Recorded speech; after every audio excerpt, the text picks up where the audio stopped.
realmente é muito impactante, é muito triste pensar que a gente passou por um momento desses. Nunca nós vamos viver algo tão triste como a gente está vivendo. E quem foi saiu arrasando. Um medo que todos tinham das próprias famílias, dos amigos. E é muito doído assim, sabe? Ninguém achou que ia estar contando cova.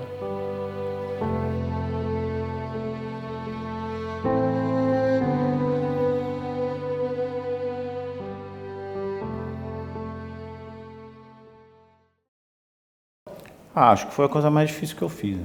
Não tem nada mais difícil do que isso.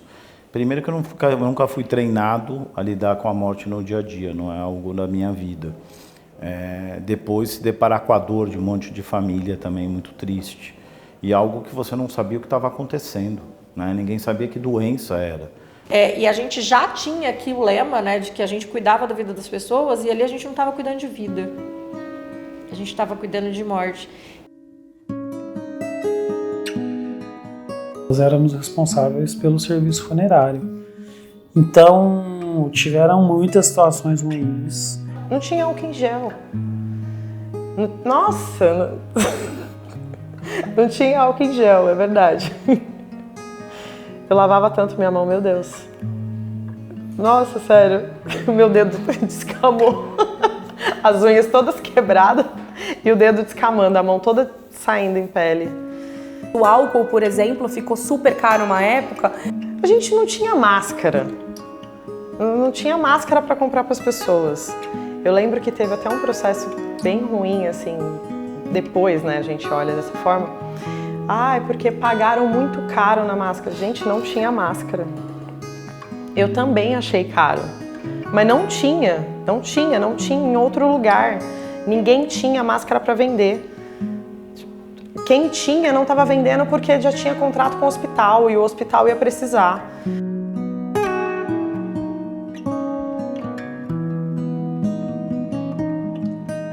Então, como se preparar para algo que você não sabe o tamanho,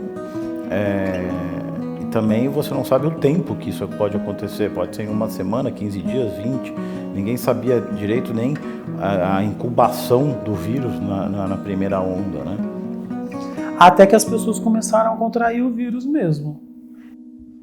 Eu tive Covid.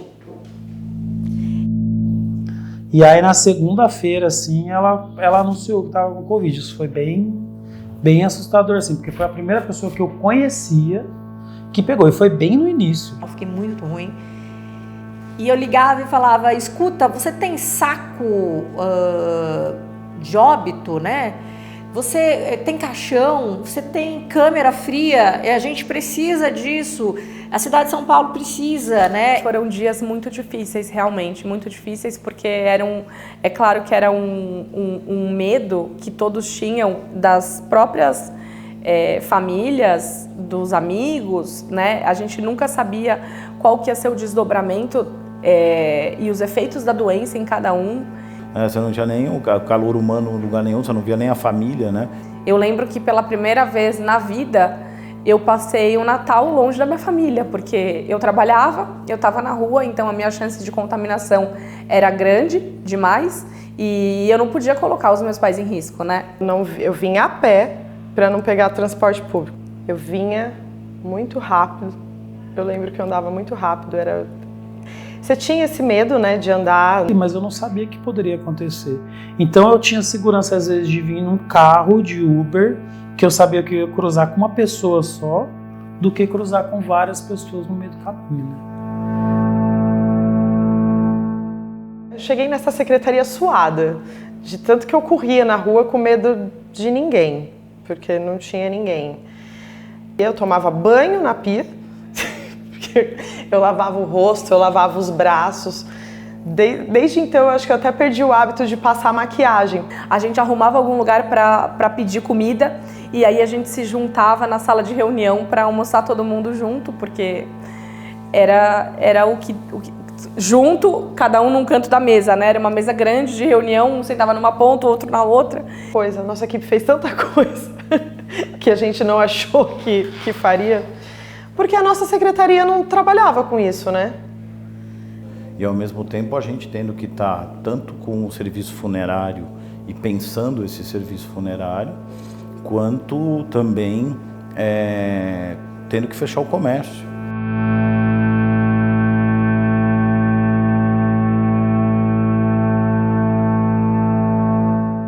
Numa cidade como essa, numa cidade gigantesca, a gente precisava evitar, por exemplo, festas e aglomerações em lugares públicos, em estabelecimentos, por exemplo, privados, essa fiscalização muito forte de estabelecimentos. Nós fomos responsáveis para ir para a rua e ter que fechar as pessoas que estavam, de alguma maneira, também tentando sobreviver, vender, mas que aquilo, naquele momento, se entendia que era importante para que não espalhasse a doença e isso não disseminasse muito fortemente na cidade. E ninguém sabia o que poderia acontecer na quantidade de morte na cidade. Era fazer o que todo possível e o impossível, o que tivesse nas nossas mãos ou não, para garantir que a gente tivesse menos pessoas infectadas, impactadas, fiscalizando comércios, por exemplo. A cidade fechou, então, e aí você percebe que, embora as pessoas falam que a cidade é tão árida, ela não é assim tão árida, porque quando a cidade fecha, essas pessoas de algum jeito têm um acolhimento, e elas ficaram sem acolhimento. E a pia foi um jeito que a gente criou de dar água, né? Para lavar, para ter água em algum lugar. E a gente implantou essas torneiras e que ficaram durante algum tempo realmente sendo áreas que ajudaram muito as pessoas. Mas a gente não tinha material, você não conseguia comprar. As empresas não compravam, não tinha importação de produto, né?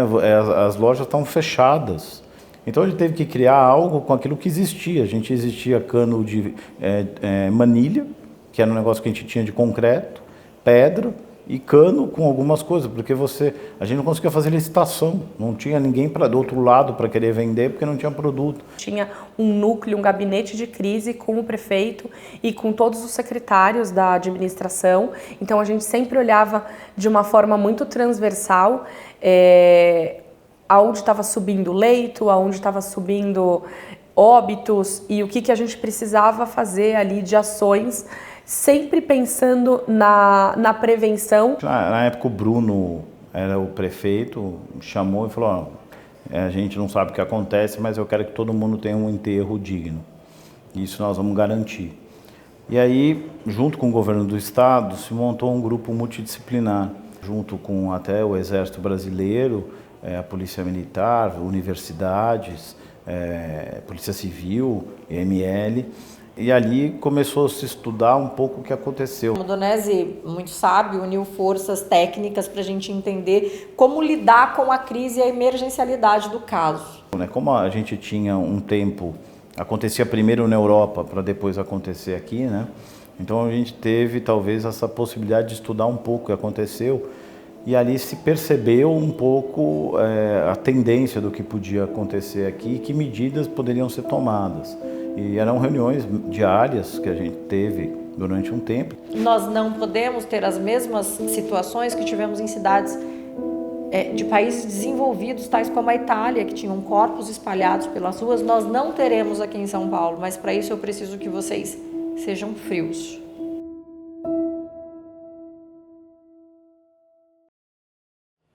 Tá, então tá bom, vamos fazer. Era isso, vamos, porque não tem como. Tem que fazer, alguém tem que fazer. E aí você passa a tratar de uma outra forma. E é muito doído, assim, sabe? É que a gente tem a cabeça muito no lugar e vai pra frente. Mas é muito complicado a gente ter que lidar com tudo isso. Ninguém achou que ia estar contando cova. Quantas covas vão ser abertas hoje à noite? Tivemos que contratar o dobro de pessoas que trabalhavam em cemitério, porque os cemitérios passaram a funcionar na madrugada.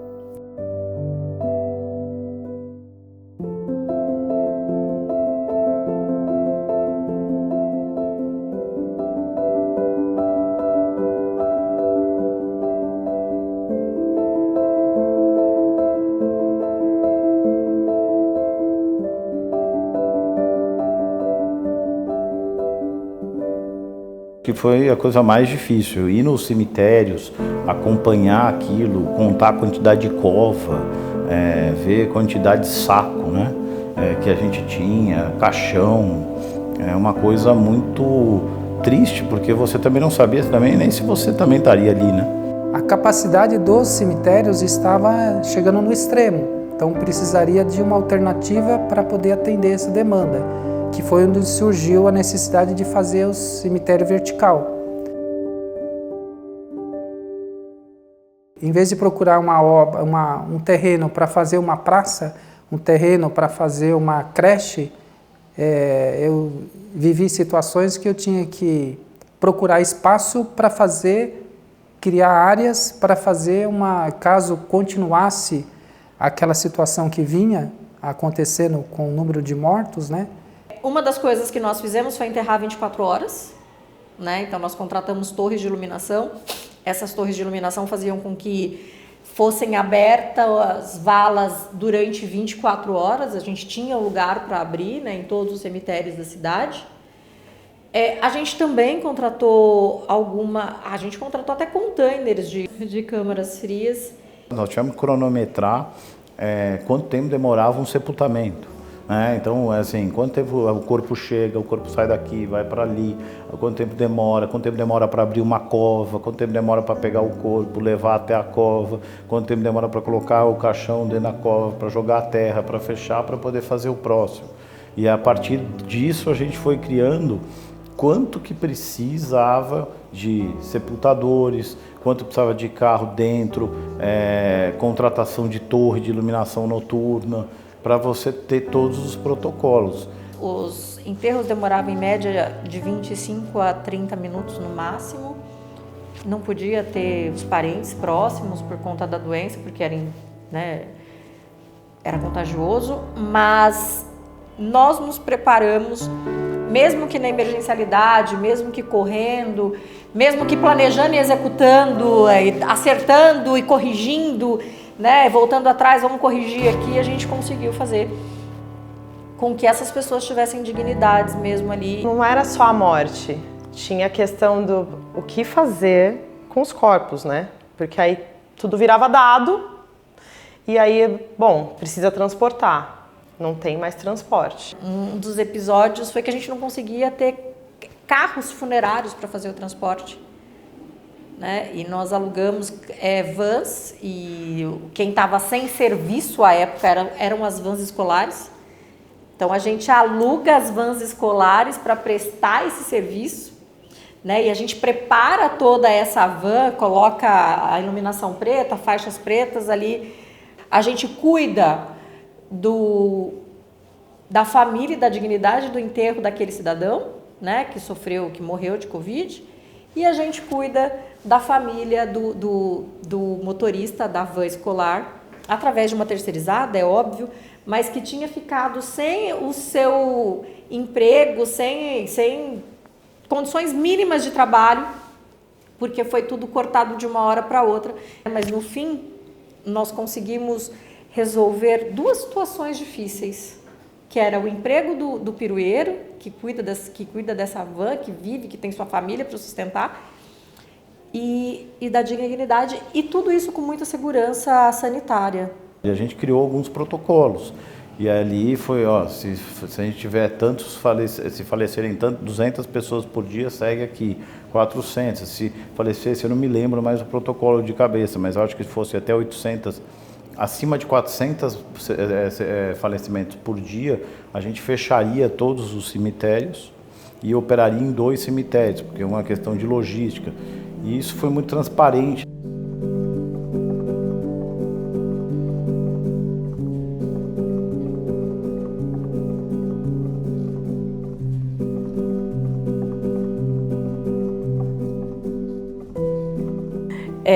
Realmente é muito impactante, é muito triste pensar que a gente passou por um momento desses. Foi uma fase, parece tão longe, né? Mas foi há tão pouco tempo. E acho que o plano funcionou, né? O SUS funcionou, conseguiu atender criou leitos, os hospitais de campanha, aquilo salvou vidas. Imagem que me marcou na pandemia, que me fez apertar o coração, as covas sendo abertas de madrugada. Era um serviço que a gente estava olhando, que a gente queria que acontecesse, que era importante, mas que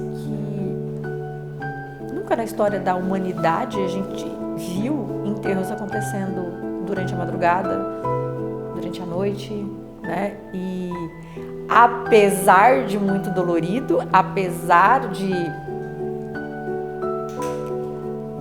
pesado, né?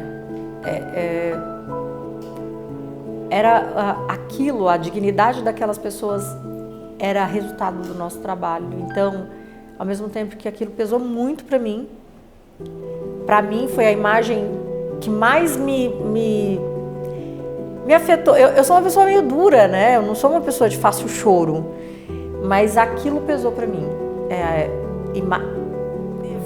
Covas e covas sendo aberta, uma torre, era uma iluminação enorme que a gente fez assim, e tinha uma luz muito forte que iluminava o chão e a escavadeira abrindo covas ali, e aqui estava sendo aberta covas e tipo aqui estava enterrando uma família chorando. Era uma coisa muito surreal. Assim, não quero que a gente passe por isso de novo. Quando eu estive no Anhembi e eu vi a estrutura do Anhembi transformada em leito, eu saí de lá apavorado, né?